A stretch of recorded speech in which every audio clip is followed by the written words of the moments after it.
ஹாய்ங்க, வாழ்க வளமுடன். இது நம்ம ஹேமாலயா சேனல். இன்னைக்கு ரொம்ப இது ஒரு சோல்ஃபுல்லான ரெசிபிங்க எனக்கு. கூட்டாஞ்சோறு. இது நீங்க சாம்பார் சாதம் சொல்லலாம். இது அப்படியே அந்த பிசிபெலாபாத் மசாலா போட்டா பிசிபெலாபாத் ஆயிடும். ஓகேங்களா? இது எனக்கு தெரிஞ்சது. அதாவது என்னோட பசங்க இருக்க குட்டி பசங்களா இருக்க காலத்துல இருந்து இந்த டிஷ் ரொம்ப யூஸ்ஃபுல்லான டிஷ்ஷு. சரி, இதை உங்களுக்கு சொல்லலாம் அப்படின்னு சொல்லி வாங்க. கூட்டாஞ்சோறு தாங்க. அதுக்கு இதை பாருங்க, நான் ஒரு 150 டு 200 கிராம் பருப்பு எடுத்து வேக வச்சிருக்கேன். இது ஒரு பாதி வந்திருக்கு. இப்போ ஃபர்ஸ்ட் இதில் நம்ம அரிசியை போட்டுருவோம். ஓகேங்களா? இதை பாருங்க, 1/4 கிலோ அரிசி எடுத்திருக்கேன். நான் வீட்டில் சாதாரணமாக நம்ம யூஸ் பண்ணுற சாப்பாடு அரிசி தான். 1/4 கிலோ அரிசி எடுத்திருக்கேன். ஒரு 150லேருந்து 200 கிராம் பருப்பு இருக்கும். அது வேகுது. இந்த அரிசி இதில் ஆட் பண்ணுவோம்.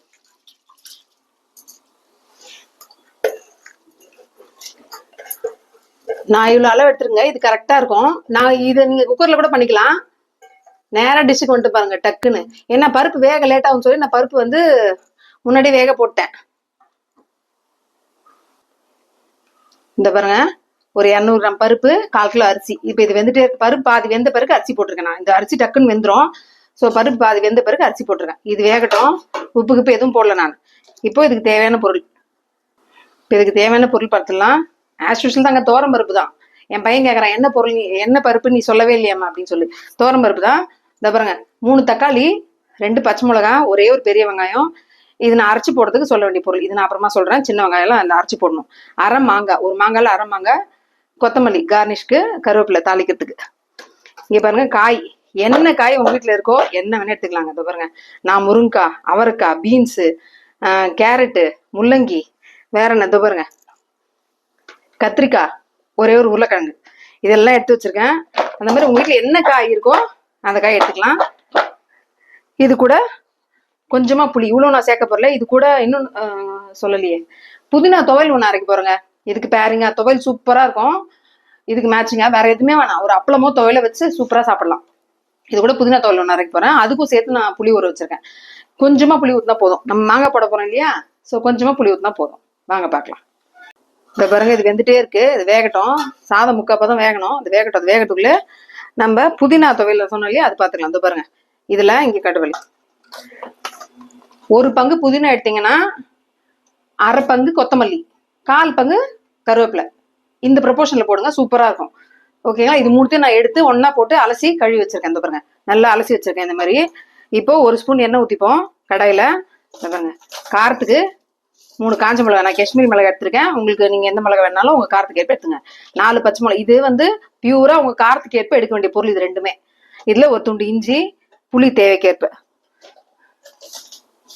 இதெல்லாம் போட்டுப்போம். எண்ணெய் 1 ஸ்பூன் எண்ணெய் ஊற்றி எண்ணெயில வதக்கணுங்க. இதெல்லாம் போட்டுப்போம்.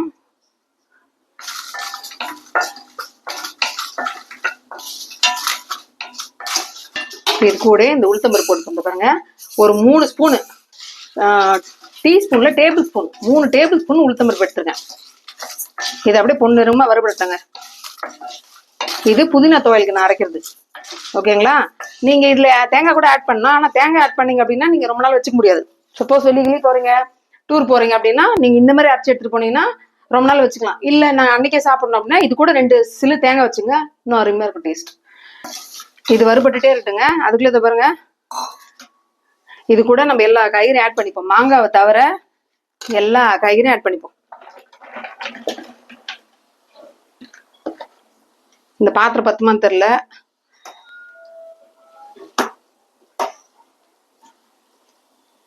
ஆட் பண்ணிட்டு உப்பு பாருங்க, இதுக்கேற்ற உப்பு, மஞ்சத்தூள். பெரிய விஷயமே இல்லைங்க. குக்கர்ல வைக்க தந்தா நீங்க இன்னும் ஈஸியா வச்சுக்கலாம். நான் அப்ப எப்படி செய்வேனோ, என்னோட பழைய காலத்து என் பசங்க ஸ்கூல் போகும்போது நான் எப்படி செய்வோமோ அந்த மாதிரி உங்களுக்கு செஞ்சு காட்டுறதுக்காக நான் இப்படி செய்யறேன். நீங்க தாராளமா குக்கர்ல கூட வச்சுக்கலாம். மிளகாத்தூள், காரத்துக்கு ஏற்ப மிளகாத்தூள் நான் ஒரு 1.5 ஸ்பூன் போடுறேங்க. எங்க காரத்துக்கு ஏற்ப வீட்டு மிளகாத்தூள் போடுறேன் நான். இதுக்கு வீட்டு மிளகாத்தூள் இல்லை சாம்பார் பொடி போட்டா அருமையா இருக்கும். காயெல்லாம் ஆட் பண்ணிட்டு, காய் ஆட் பண்ணும்போது இந்த வெங்காயம், 2 பச்சை மிளகா, இந்த தக்காளி இதெல்லாம் ஆட் பண்ணுங்க. ஓகேங்களா?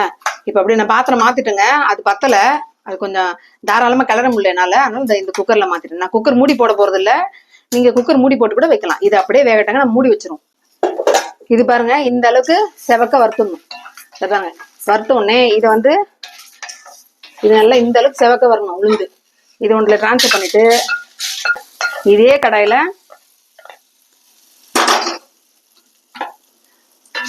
இதை ஆட் பண்ணி விட்டுட்டான். இது அந்த நேரம் மாறாம வறுத்துக்குங்க.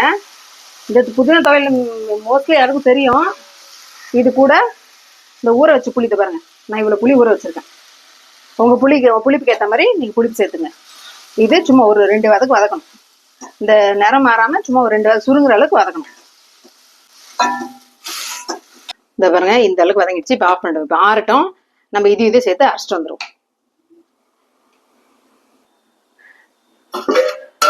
இந்த பாருங்க இப்போ நல்லா காய்கறிலாம் ஓரளவுக்கு இது மலர்ந்து வெந்திருக்கு.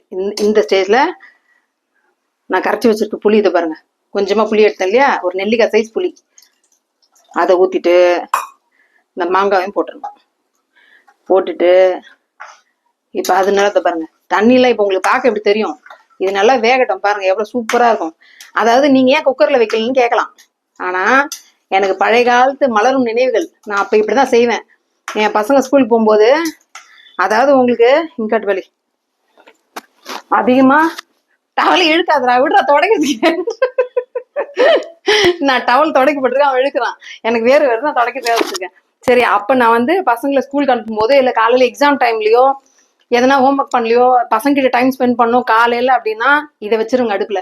அது பாட்டா ஆகும். நான் சாமான் தேய்ச்சிட்டு வீட்டுல வேலை பார்த்துட்டு பசங்களுக்கு படிப்பு சொல்லி கொடுத்துட்டு என்னைக்கு எனக்கு ஹெக்டிக்கா காலையில இருக்கோ அன்னைக்கு இதை செஞ்சிருவேன். ஆனா நான் இந்த மாதிரி செஞ்சேன்னா எனக்கு ரொம்ப பிடிக்கும். எனக்கு பிடிக்கிறதுனால நான் இந்த மாதிரி செய்யறேன். உங்களுக்கு டைம் இல்லைன்னா எல்லாத்தையும் அலசி ஒன்னும் குக்கர்ல போட்டு அடுப்பு ஏற்றி மூட்டு வச்சிருங்க. ஓகேங்களா? அப்படி செய்யலாம். அப்ப இது வேகட்டோங்க. இதுக்கு இடையில இதுக்கு பாருங்க, அது வேகட்டும். இங்க வா, இங்க கட்டு. இந்த பாருங்க ஒரு முழு பூண்டு, இந்த பாருங்க ஒரு 4-5 துண்டு சின்ன வெங்காயம். இதுல பினிஷிங் டச்சே இதாங்க. இது கூட இந்த பாருங்க 2 பத்து தேங்காய். இதை கொரகொரப்பா அரைச்சு இது கூட ஆட் பண்ணிடுங்க. இப்ப நம்ம அரைச்சிட்டு வந்துருவோம். இந்த பாருங்க இந்த அளவுக்கு கொரகொரப்பா அரைச்சு இது கூட ஆட் பண்ணிட வேண்டியதுதான். சூப்பரா இருக்கும். இந்த மாதிரி நீங்க செஞ்சு பாருங்க. என்னடா ஒரு சாம்பார் சாத்துக்காக ஹைப் ஏத்துறன்னு நினைக்க வேண்டாம். நான் இந்த ஸ்டைல செய்வேன், அதான் உங்களுக்கு காட்டுறேன். நீங்களும் செய்வீங்க. இதெல்லாம் எல்லாருக்குமே தெரியும். நீங்க எத்தனை பேர் இந்த மாதிரி செஞ்சிருக்கீங்கன்னு சொல்லி எனக்கு கமெண்ட் பண்ணுங்க. இந்த மாதிரி நீங்க பண்ணுவீங்களா? இதான் பினிஷிங் டச்சே. சூப்பரா இருக்கும். இப்ப இது நல்லா வேகட்டும். நம்ம ஒரு தாலி போட்டுக்கலாம். இதுக்குள்ள புதினா துவையில அரைச்சிட்டு வந்துருவோம். இது வந்துகிட்டே இருக்கட்டும். இந்த பாருங்க அவ்வளவுதான். இந்த அளவுக்கு நான் ஏன் குக்கர்ல வைக்காம இப்படி பண்றேன்னு நீங்க கேட்கலாம். இந்த பாருங்க, அதாவது காயெல்லாம் வெந்திருக்கும், ஆனா இந்த அளவுக்கு மலர்ந்து வரும். குக்கர்ல வச்சா கொஞ்சம் குழைய இருக்கும். இது பாருங்க கொஞ்சம் குழையும் இருக்கு, எல்லா காயும் வெந்திருக்கு. இது பாருங்க மாங்காய் எல்லாமே வெந்திருக்கணும், ஆனா குழையக்கூடாது. இந்த பாருங்க நான் உங்களுக்கு காட்டுறேன். அது நல்லா இருக்கும் சாப்பிட்றதுக்கு. இது ஆற சூப்பர். இது பாருங்க மாங்காய் வெந்திருக்குதா, வெந்திருக்கும் ஆனா குழையாது. எல்லா காயுமே அப்படியே மலர்ந்துருக்கும். இந்த பாருங்க சூப்பரா இருக்கும். அரிசியில இருந்து எல்லாமே அப்படியே மலர்ந்துருக்கும். எனக்கு இப்படி பிடிக்கும், அதனால நான் இப்படி செய்யறேன். இதே பேட்டர்ன் நீங்க குக்கர்ல கூட செய்யலாம். அவ்வளவுதான். கொத்தமல்லி, இது கூட நெய் காலி எங்க வீட்டுல, அதனால நான் 1 ஸ்பூன் நெய் ஊத்துறேன். நீங்க நெய்லயே தாளிச்சுக்கலாம், இன்னும் அருமையா இருக்கும். நான் இப்ப எண்ணெயில தான் தாளிக்க போறேன். இது கூட கொஞ்சமா பெருங்காயம், கட்டி பெருங்காயம் தான் முன்னாடியே போட்டுருவேன் நானு. கட்டி பெருங்காயம் இல்லை, இது தூள் பெருங்காயன்றதுனால நான் இப்ப சூடா இப்ப போடுறேன். இறக்கும் போது போட்டா வாசமா இருக்கும். பாருங்க இங்க காட்டு வலி எண்ணெய் காயுது. இதுக்கு ஒரு தாளி போட்டுக்கலாமா? இங்க பாருங்க ஒரு 10 சின்ன வெங்காயம் இருக்கும். இந்த மாதிரி நான் சாப்பர்ல போட்டு வச்சிருக்கேன். ஒரு 10 சின்ன வெங்காயம் இருக்கும். தாளிப்புக்கு இதுதாங்க மஸ்ட்.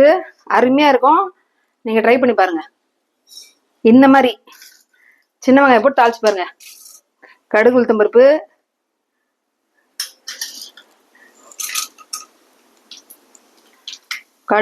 கடலைப்பருப்பு, 2 காஞ்ச மிளகா, இதெல்லாம் பொரியட்டும். 2 வெந்தயம். இப்போ வெந்தயம் போட்டோன்னே இந்த வெங்காயத்தை போட்டுக்கலாம். கருவேப்பிலை, இது நல்லா வதக்கி அது கூட கொட்ட வேண்டியதான். இது அப்படியே நெய்லேயே தாளிச்சா கூட அருமையா இருக்கும். நான் நெய் கம்மியா இருக்கிறதுனால அதில் ஊற்றிட்டேன். நீங்கள் நெய்லேயே தாளிச்சு கொட்டுங்க, சூப்பராக இருக்கும். இந்த பாருங்க அவ்வளோதான். இந்த அளவுக்கு சேர்ந்தோடனே தெட்டி இது கூட ஆட் பண்ணிப்போம். இது ஆறுனா இன்னும் கொஞ்சம் கட்டியாகுங்க. நீங்கள் என்ன இப்படி தளதெல்லாம் இருக்கு நினைக்க வேண்டாம், இப்படி தான் இருக்கணும். அவ்வளோதாங்க, நம்ம கூட்டாஞ்சோறு ரெடி ஆயிடுச்சு. இந்த மாதிரி நீங்கள் பண்ணியிருக்கீங்களா? டேஸ்ட் ரொம்ப அருமையா இருக்குங்க. இதுல பிளஸ்ஸே இந்த மாதிரி பண்றதுனால, இந்த மாதிரி குக்கர் மூடி போடாம பண்றதுனால இது பாருங்க இந்த மாதிரி மலர்ந்து இருக்கும் சாதம்லாம். அவ்வளோதாங்க, சூப்பரான கூட்டாஞ்சோறு ரெடி. இப்போ புதினா பாருங்க, இங்காட்டு வலி அரைச்சிட்டேன். இந்த அளவுக்கு கிடைக்குங்க, குறகுறப்பா அரைக்கணும், அதே சமயத்தில் இந்த அளவுக்கு கட்டியாக அரைக்கணும். துவையல் மாதிரி நல்லா தொட்டுன்னு சாப்பிட சூப்பராக இருக்கும். இந்த அளவுக்கு அரைச்சிட்டு எண்ணெய் காஞ்சோடனே ஆஸ் யூஷுவல் தான் கடுகு உளுத்தம் பருப்பு, கொஞ்சமாக ஜீரகம், அவ்வளோதாங்க. அப்படியே எடுத்து ஆட் பண்ண வேண்டியதான் சுட சுட. இந்த துவையலுக்கும் இந்த சாப்பாட்டுக்கும் அல்ட்டியாக இருக்கும். அவ்வளோதாங்க, அவ்வளோதாங்க. நம்ம புதினா துவையல் இந்த பாருங்க சூப்பராக இருக்கும். இந்த கூட்டாஞ்சோறுக்கு இந்த துவையல், புதினா துவையல், இந்த கூட்டாஞ்சோறு இன்காட்டு வலி ரெடி ஆயிடுச்சு. இதான் இன்னைக்கு நம்ம வீட்டு சமையல். இது ஆறுனா இன்னும் சூப்பராக இருக்கும். நான் வீட்டில் யூஸ்வலாக பசங்களுக்கு ஹெல்த்தியாகவும் டேஸ்டியாகவும் செஞ்சு கொடுக்குறத உங்களுக்கு காமிச்சிருக்கேன். பிடிச்சா ட்ரை பண்ணி பாருங்கள். உங்கள் சப்போர்ட்க்கு எல்லாருக்கும் ரொம்ப நன்றிங்க.